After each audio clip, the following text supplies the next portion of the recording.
Audible and visible. Can you all very quickly give me a thumbs up if my audio video is fine, and let me just check if my audio video is all fine or not. Yes, amazing all my dear students. And today we have a very important session of must know questions in dermatology. So let us start with the today's session by a little introduction. I'm Dr. Chesta Agarwal, your NEET PG educator on the best online platform, that is Unacademy. Now on Unacademy we have a NEET PG combat scheduled for 23rd of January.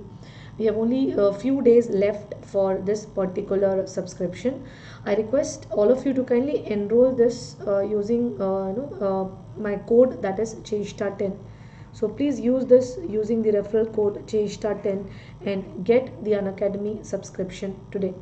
Now this is absolutely free, and if you enroll this, the lucky 50 winners will get Amazon vouchers, and the rank 1 will get the Unacademy NEET PG subscription for free.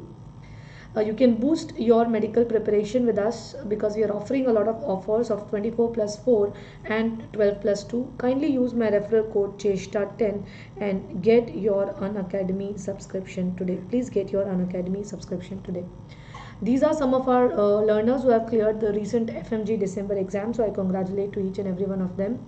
We have a lot of free tests for this month, so I request all of you to please use the code Chesta10, CHESTA10. The code is CHESTA10 for the enrollment into this test. Now we have a subscription which is Plus, which give you an access to Unacademy live classes from the top educators, and we have Iconic, which give you an access to both Unacademy and Prep Ladder, which includes clinical integrated videos, essentials, etc. We do have a lot of free special class. Now it's my humble request to all my dear students that I do conduct one special class every day on the Unacademy live platform. You can get the link of this class on the chat. Please enroll for this Unacademy special class. I do conduct it at 3 p.m. every day. So this is the session for tomorrow. I request all of you to kindly use this link to get access to my free live class. It will be tomorrow. So Chesta10 is my code if they ask you for any code. This is absolutely free. You can see the link in the description. Now it is a highly updated and effective question bank we have on our platform. We have a feature of raise a hand, so if you have any doubt you can just raise a hand. And we have 2 new subscriptions or batches which will start on 19th, that is Focus FMG and Target NEET PG batch. Now we have recently announced a 2-month subscription, so I would highly recommend you to use my code Chesta10. Please remember the name is CHESTA10 to get this 2-month subscription of rupees 6,750. Now we also have educator curated series which we conduct every time. So it is on 17th, 22nd and 28th, and the educator code which you have to use is my code, that is CHESTA10, to get yourself enrolled into this amazing educator curated series. Few rankers like 1, 2 and 3 will get Amazon subscriptions, Amazon vouchers and Unacademy subscriptions for free. Now let us start with the first question. We have a clinical case scenario based MCQ today in this class.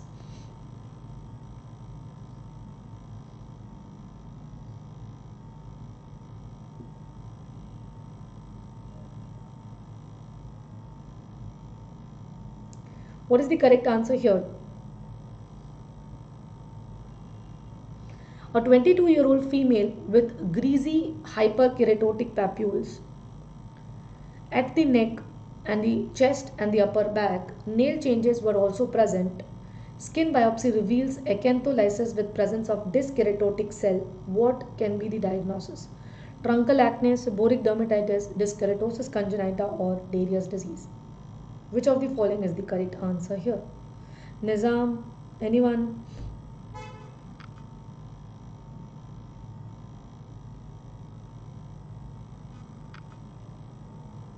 Soumya, like if you are specific for some systemic sclerosis test, I request you, you can visit a physician for the same, or you can ask a medicine faculty, because with respect to dermatology, we don't have much of SS specific tested available.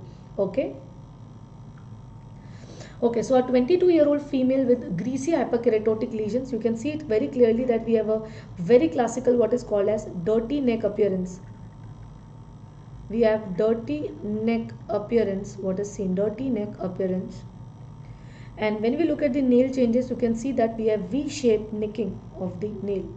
V-shaped nicking of the nail. Both these features are very, very classical of what? Yes, both these features are very, very classical of Darius disease. Now, what is Darius disease? It is a congenital acantholytic disorder where you have mutation of ATP2A2 gene. This gene is encoded on chromosome number 12 and it is responsible for the sarcoendoplasmic reticulum calcium channel type 2. Now, this calcium channel is responsible for function of desmoglein 3.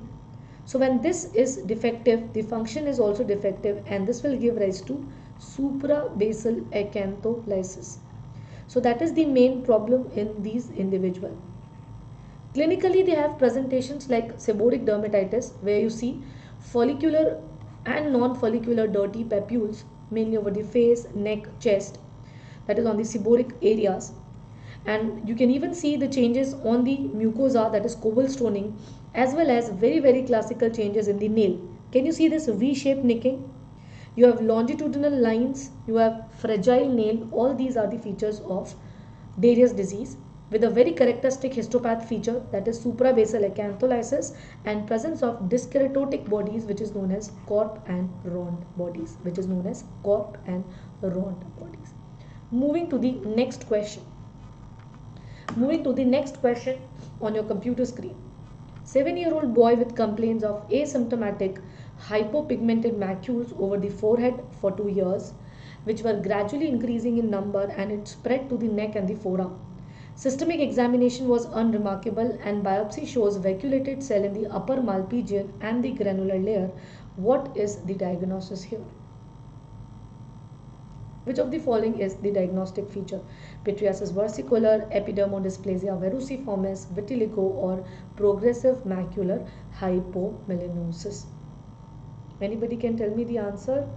Aruna, very nice.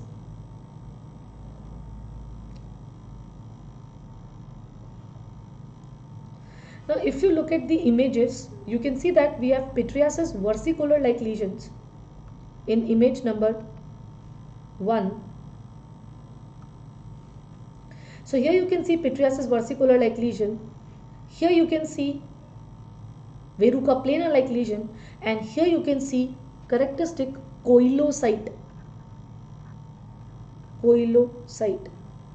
All these features tell you that you are dealing with human papilloma viral infection, and HPV infection is very, very characteristically present here with epidermodysplasia verruciformis. We have HPV 5, we have HPV 8, which is responsible for this condition. Clear? So only one student, Aruna, you are right. In progressive macular hypomelanosis, the presentation is little different. The Woods lamp feature will have a yellow color or orange color fluorescence. It will be ivory white in vitiligo.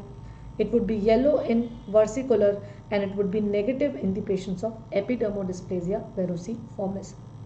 Now here there is increased susceptibility to viral infection in these individuals, and the presentation, as we have discussed, it could be because of PV like lesions or it could be because of verruca plana like lesions. Now there are 1/3 of the total patient who can convert into squamous cell carcinoma, and that is why we need to have a proper follow-up in these patients. Usually there is no effective treatment, but oral retinoids can be tried for these individuals, so that it can have a keratolytic action and which will subsequently improve the condition. Next question is on your screen.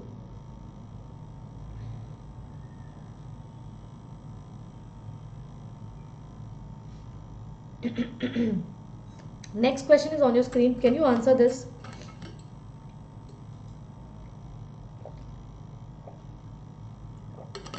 A 22-year-old farmer with a history of trauma over his left foot while walking barefoot on the field. He has presented with development of warty growth over the left foot, and on doing the biopsy, the report reveals that these type of brown color bodies, which is seen on the image. What is the diagnosis? Soumya, Shinjia, Mukif, Alia, Ibiza, Venkatation. Can you tell me what can be the answer here? Histoplasmosis, chromoblastomycosis, sporotrichosis, or Phaeohyphomycosis. Which of the following is the correct answer? Faz, Ibrahim, anyone? Very nice. The correct answer is chromoblastomycosis, which is actually a deep fungal infection. What are the important point which tells you that it is a deep fungal infection? First, very important, that it is a verrucous growth on the exposed part, and second is histopathological characteristic, that is copper penny bodies. Both these features tells you that you are dealing with something which is known as chromoblastomycosis. The causative agent for chromoblastomycosis is Phaeohyphomycosis verrucosa, and you see clinically the lesions have a verrucous appearance. Very close differential diagnosis is tuberculosis verrucocutis, which is actually cutaneous tuberculosis. But when you do histopath, there is a characteristic bodies which is known as copper penny bodies, also known as macular bodies, also known as sclerotic bodies, So you have macular bodies, copper penny bodies, or sclerotic body, which you see in the patients of chromoblastomycosis. Next question is on your screen.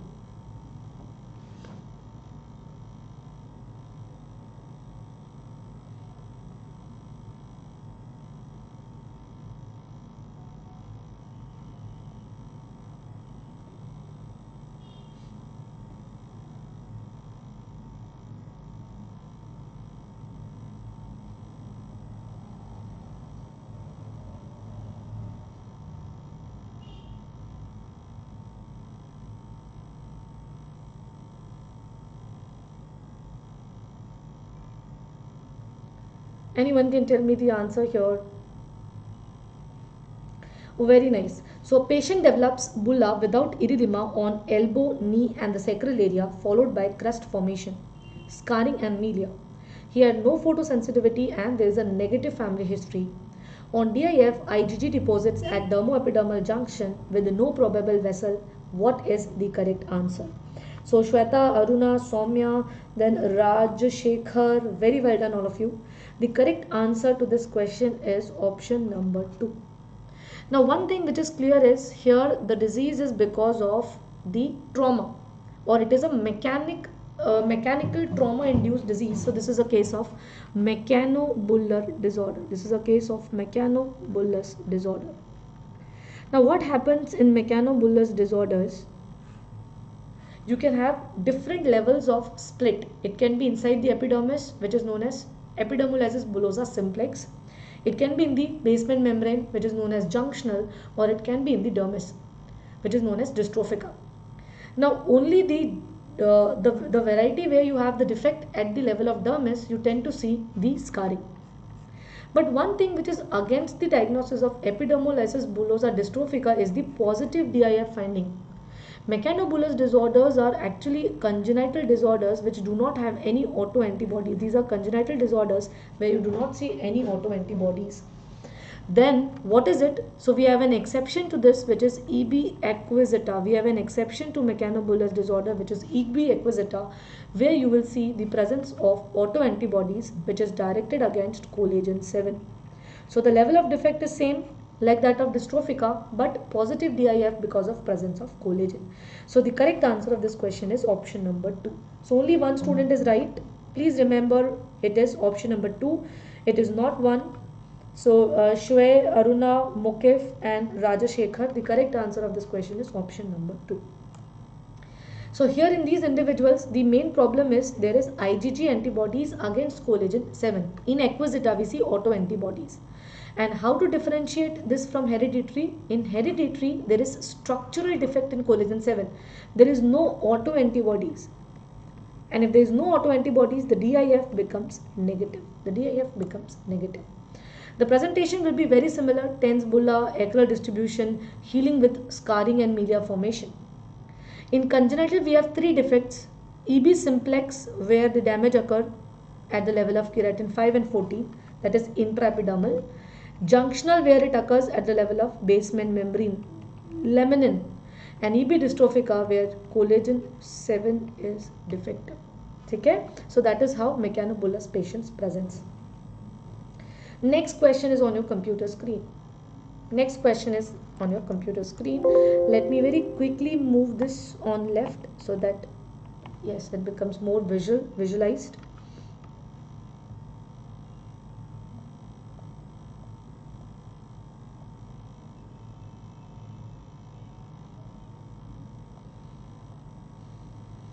Please tell me the correct answer, all of you. Anyone can tell me the answer. A 24-year-old man with multiple small hypopigmented lesions on the upper chest back for the last 3 months. Macules were circular, arranged around the follicle, and they may coalesce to form the large sheet. The surface of the macule shows fine scaling. There is similar lesions 1 year back also, which subsided with the treatment. What is the most appropriate investigation to diagnose? Very nice, Alia Khan, you are absolutely right, and others are also right. This is a diagnosis of Pityriasis versicolor. Pityriasis versicolor. Pityriasis versicolor, it occurs because of Malassezia furfur or Malassezia globosa, which is a yeast species. When you do a KOH mount, what will you see? You will see a very characteristic appearance which is known as spaghetti and meatball appearance. Spaghetti and meatball appearance. Spaghetti and meatball appearance. So the correct answer of this question is option number 1, that is KOH examination. And on KOH examination, this appearance is sometimes also known as banana and grape appearance, or noodles with Manchurian with noodles appearance. Now in these individuals, they have any type of lesions, hyper or hypo. The reason for hypopigmentation is release of a chemical known as azelaic acid, which causes dilution of the pigment. Azelaic acid causes dilution of the pigment, that is melanin, and this dilution will give rise to hypopigmented patches like this. Clear? They also have a very fine scales over them. So when you scrape these scales and when you do a KOH mount, this is how you see the spaghetti and meatball appearance. Let me zoom it for you. So these are the spores which give you an appearance of meatball, and these are the hyphae, which are actually pseudo hyphae or broken hyphae. They give you an appearance of spaghetti. So this is spaghetti and meatball, or a banana and grape appearance. Now on Wood's lamp, you will see a yellowish fluorescence because of the molecule known as pteridine. And for treating this condition, you have to treat them by giving imidazole or selenium sulfate. Next question is on your computer screen.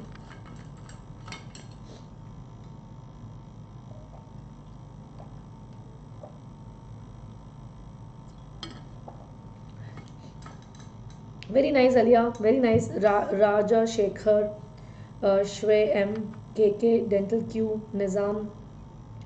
I'm again requesting all of you that we have recently introduced a 2-month subscription of Unacademy. So please enroll in this 2-month subscription using the referral code CHESTA10. You will get this in around 60 to 100 rupees round off. So I request each and everyone to please utilize this benefit of Unacademy 2-month subscription by using this code. Now there is a very important feature that on Unacademy, if you take a subscription right now, you can access all the past courses or previous courses and even the current courses which is going on. It is not related to only one course. You can access any course, any educator with one subscription. Clear all of you? Chalo. So a 27-year-old patient was diagnosed to have a borderline leprosy and he was started on multibacillary MDT. 6 weeks later, he developed pain in the nerves, redness and swelling of the skin. The management of the illness should include which of the following? The correct answer is you will never stop anti-leprosy drug in these patients. Never stop anti-leprosy drug. Why you do not stop anti-leprosy drug? Because one of the drug in the MDT of leprosy is clofazimine, which is actually very effective against the lepra reaction. Second very important point is, if you stop the anti-leprosy drug, they can have sudden flare-up of the lepra reaction. So you never stop it. You have to continue giving this drug. Continue MDT. The next step is you have to start with oral or systemic steroid. Plus minus, you can give analgesic, you can give inflammation or rest to the limb, or you can give some other specific drugs. For example, if it is indicated, if it is a postmenopausal woman or man, you can give thalidomide for type 2 lepra reaction. For type 1 lepra reaction, you can even give clofazimine. So this is the treatment of choice. Never stop anti-leprosy drug in these individuals because it can precipitate leprosy. And this was a recent NEET PG question. How many of you remember this? This is a recent NEET PG question. 2021 question. Okay, so recent NEET PG 2021 question is this. Next question is on your computer screen.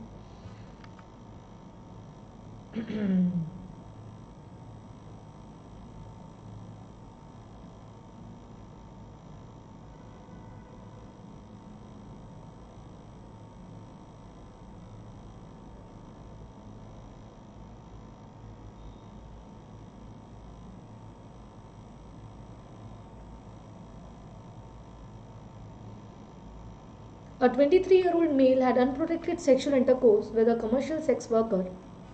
2 weeks later, he developed a painless indurated ulcer on the glands, which exuded clear serum on pressure. Inguinal lymph node in both the groins were enlarged and non-tender.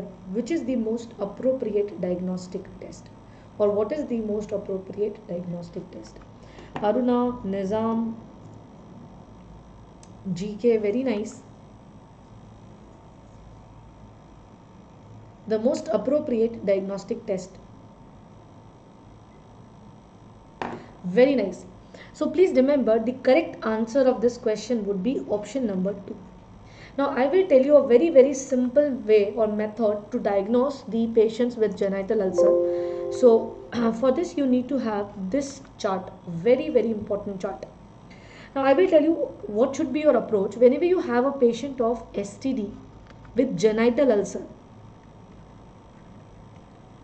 Always read the question and look for the presence of lymph node. Whether the lymph node is absent or whether the lymph node is present.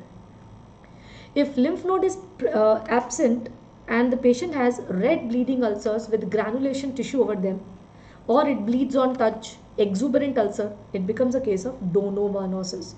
So no lymphadenopathy with red exuberant ulcer which bleeds on touch, donovanosis, and the causative agent for donovanosis is Kelly-Metobacteria granulomatous. The second very important point is when the lymphadenopathy is present, you have to look whether it is painless or painful. So if the lymphadenopathy is present and if it is painless with painless hard ulcer, it is a case of syphilis. But if the lymphadenopathy is painful with multiple painful ulcer, it becomes chancroid. With painful lymphadenopathy, no ulcer, it becomes LGV, and painful ulcers with multiple vesicles, history of recurrence, it becomes a case of herpes genitalis. This is a very important chart. If you know this chart, I think majority of your questions will become clear. Now here you can see that a patient who is having history of unprotected sexual intercourse, so let me use a highlighter. He has painless enlargement of the lymph node, okay, non-tender lymph node. So if it is non-tender lymph node, it should lie somewhere here. It should lie somewhere here. Painless lymph node. Now next thing is you have to look whether the ulcer is also painless. So yes, it is painless hard ulcer. So it is clear that we are dealing with the diagnosis of syphilis. Please give me a quick thumbs up if this point is clear. I request all my students to please attend my special classes. Every day at 3 p.m. I take special class.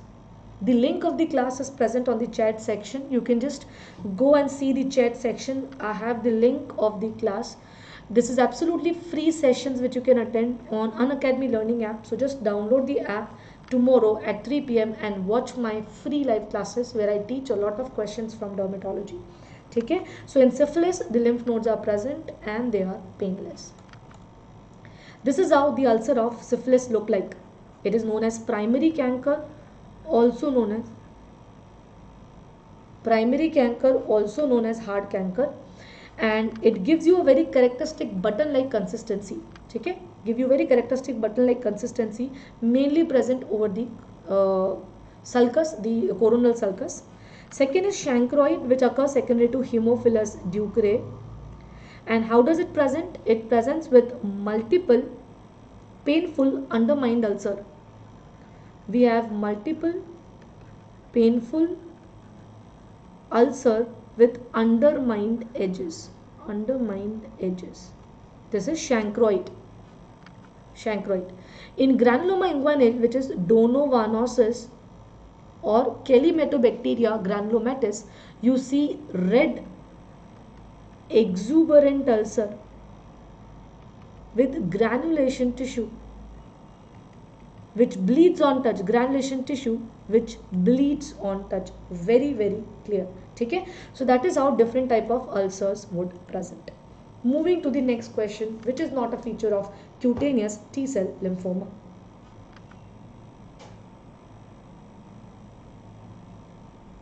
Please tell me the correct answer. Mycosis fungoides is a T helper cell lymphocyte malignancy. They are distinctive by presence of Porphyria's microabscesses.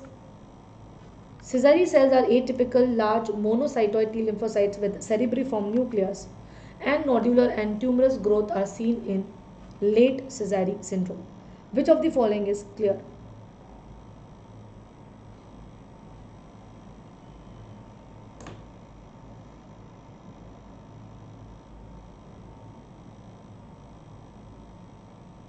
Anyone?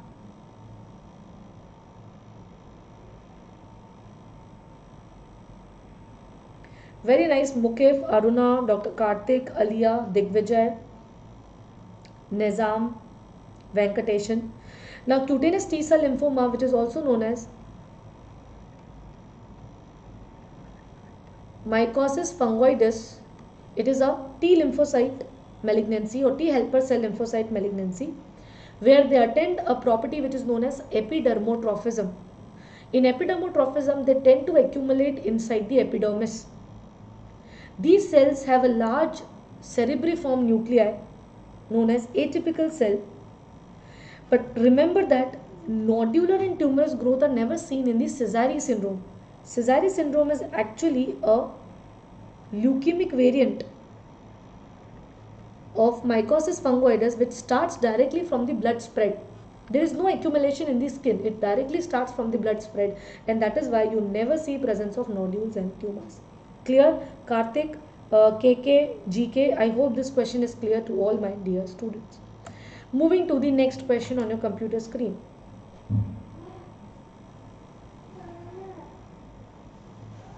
A 62-year-old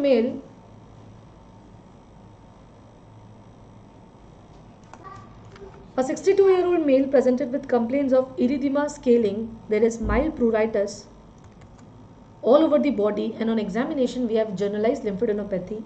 Peripheral smear shows lymphocytes with cerebriform nucleus. Which of the following is the correct answer? Please remember the correct answer is Caesari syndrome. Now Caesari syndrome has a very classical triad of lymphadenopathy, atypical T lymphocyte, and what else? You have one more thing, that is presence of erythroderma. So this is a very classical case of Caesari syndrome. Now here I will show you the images. This is how the mycosis fungoides patient presents. The patch stage, the plaque stage, and the nodular stage. So you can see how these patients have the lesions subsequently progressing. In Caesari syndrome, because of the blood spread, you will see uniform erythroderma or uniform redness in the body, and this is how you can see the atypical T lymphocytes appears. That is atypical T lymphocytes which are present. Now this is how it is, a very classical presentation, and let's move to the next question. This would be the last question of the today's session. I would be requesting all my students to please be live tomorrow also at 3 p.m. on the special class, and yes, every day at 4:30 p.m. as well as 9:30 p.m. we do have the YouTube sessions on the platform. 22-year-old female with multiple asymptomatic hypopigmented macules all over her back. She was started with topical emollients, topical steroids by a local doctor, but there was no response. On Wood's limb examination, there is perifollicular orange-red fluorescence. What is your diagnosis?